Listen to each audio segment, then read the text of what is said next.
Mayong adlaw, mga suki natong tigpaminaw. Kini ang inyong amigo Bench Garcia ug welcome sa atong programa nga ang maayong balita para sa tanan. Karon, atong isgutan ang dako kaayong kahalagahan sa balaang kasulatan. Ang Holy Scripture ug unsaon kini mahimong giya sa atong pagtuo ug pagkinabuhi. Apan sa dili pa kita magsugod, magampo kita aron mahingpit nato masabtan ang mensahe sa Dios.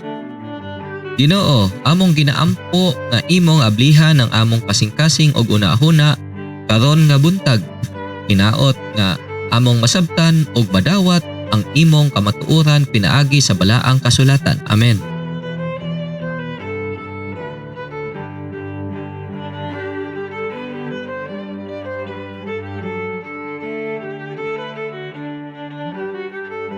Ang atong tema karong adlaw mao ang kamatuoran nga ang balaang kasulatan, ang daan ug ang bag-ong testament gihatag pinaagi sa inspirasyon sa Dios.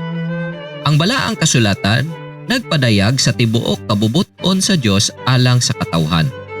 Sa Timoteo, ikaduha nga Timoteo 3:16-17 giingon, ang tibuok kasulatan gibugna sa Dios og may kapuslanan usab alang sa pagpanudlo, sa pagbadlong, sa pagsaway, sa pagmatuto, sa pagkamatarong.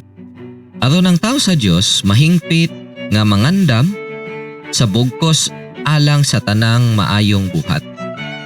Kini nagpakita nga ang tibuok balaang kasulatan gikan sa sinugdanan hangtod sa katapusan gihatag pinaagi sa inspirasyon sa Dios. Kini dili lamang mga suligilanon o mga panultihon, apan mga pulong nga gipuno sa gahom o paggiya sa Espiritu sa Dios.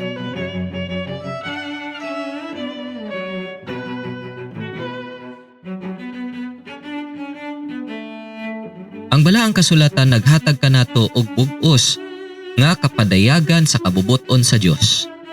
Ang balaang kasulatan atong nakita nga ang iyang mga plano, mga pagbuot ug ang iyang gugma alang kanato kini naghatag kanato og mga giya kung unsaon nato pagkinabuhi ang atong pagtuo sa matag adlaw. Salmo 119 verse 105.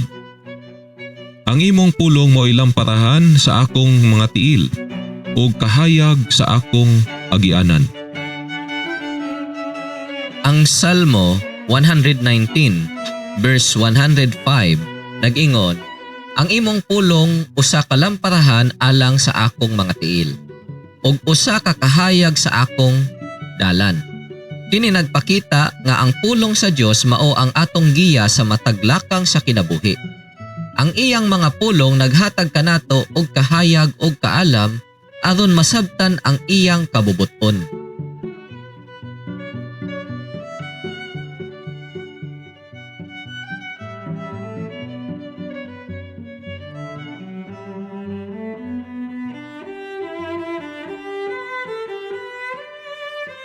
Ang balaang kasulatan mao ang bugtong dili masipyat nga giya sa atong pagtuo ug praktis.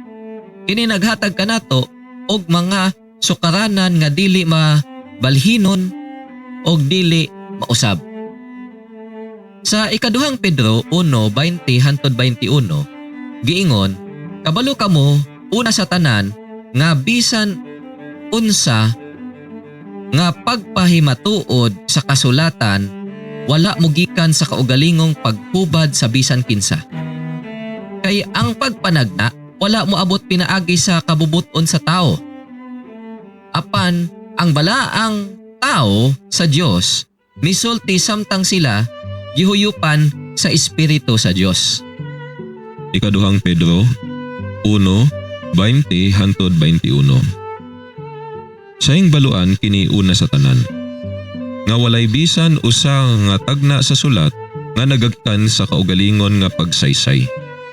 Kay walay tagna nga miabot pinaagi sa kabubuton sa tao, kundili ang balaan nga mga tao sa Dios mingsulti sa gidala sila sa Espiritu sa Dios.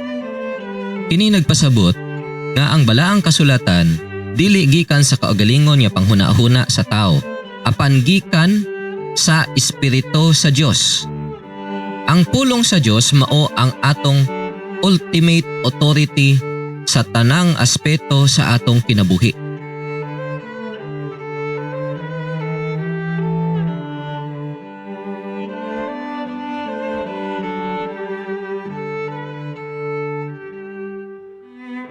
Unsaon nato paggamit ang mga pulong sa balaang kasulatan sa atong adlaw-adlaw nga kinabuhi? Una, kinahanglan nato nga regular nga mobasa og magtuon sa Biblia. Ang pagkaon nga espirituhanong pulong sa Dios mao ang maglig-on sa atong pagtuo og pag-ila sa iyang kabubuton. Ikaduha, kinahanglan nato nga sundon ang iyang mga sugo og mga pagtulunan. Sa Santiago 1:22 giingon, apan himuon ninyo ang pulong og dili nga mamati lang, nga nagalimbong lang sa inyong kaugalingon. Santiago 1:22. Apan himua nga magtutuman kamo sa mga pulong, og dili lamang magpapamati nga nagalimbong kamo sa inyong kaugalingon. Ang pagsunod sa pulong sa Dios mao ang atong responsibilidad isip mga Kristohanon. Kinahanglan nato nga ipadayon ang atong pagtuon ug pagkinabuhi sumala sa iyang giya.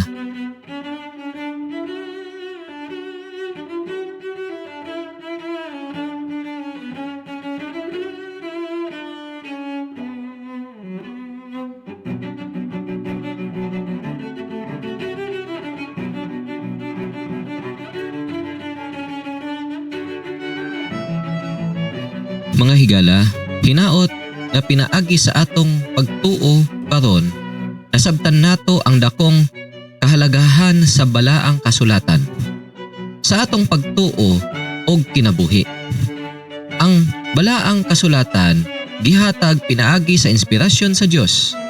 Nagpadayag sa iyang bug-os nga kabubuton ug mao ang atong dili masipyat nga giya sa pagtuo og mga pagbuhat. Salamat sa inyong pagpaminaw sa atong programa karong adlaw. Hinaot nga kamo nakadawat sa bag-ong pagsabot og inspirasyon gikan sa atong pagtuon. Kini si Bench Garcia og kini ang maayong balita para sa tanan. Hangtod sa sunod natong panag-uban, mabuhay ug mag-ampo kita kanunay.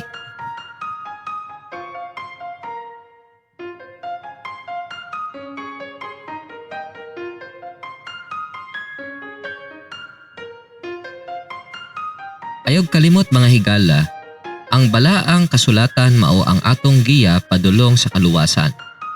Mag-uban kita og usab, sunod adlaw, sa samang oras, sa laing inspirasyon o pagtuon.